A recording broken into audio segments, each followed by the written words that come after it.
السلام علیکم ورحمة الله وبرکاته. رب نه امید دی انشاءالله ګروپ ټول ملګري به د صحت جامه کې وي. الله مو روغ جوړ ساته.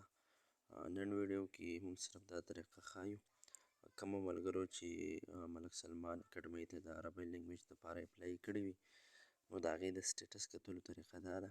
دا یونیورسټي سعودي عرب کې واقع ده. 8 میاشتو دپاره د لینګویج کورس ورکوي عربی. تېر کاله مو ته اپلای شوي وي، ریزلټ یې لږ لیټ راځي. بعضې ملګري قبول شوي او بعضې پکې مرفوع شوي. اوس سږ بیا نو هغې اپلای خپله کولاو کړې ده تقدیم. نو کوم ملګرو ته اپلای کړي وو هغه بیا خپل سټیټس ګوري.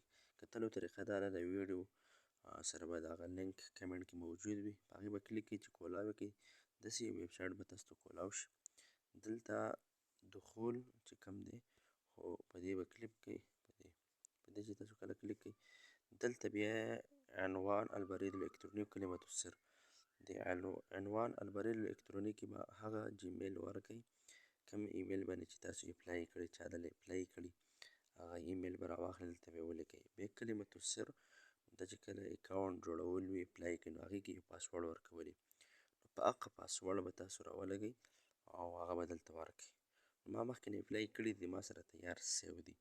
نو ګوره زه کله دلته خپله دا دې راځي نه، اوس لکه مثال په طور دې کس له ما اپلای کړې ده، چې له ما اپلای کړې ده نو د هغه کوم حالت الطلب چې دی الطلب قید الدراسه مطلب د ده کاغذات هلته تللي دي.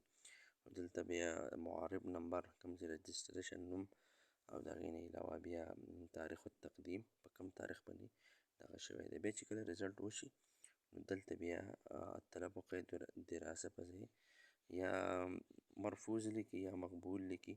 چې الدراسه لفظ ختم شو مرفوض یې ولیکو یا رفض نو ختم رفض دې ریجکټ یې کړي، او که مقبول یې ولیکو نو دې مطلب چې دې قبول کړي. نو دغه طریقه را په دې طریقه باندې تاسو کې هر یو ملګری کولی شي چې هغه خپله اپلای په دې طریقه باندې وګوري.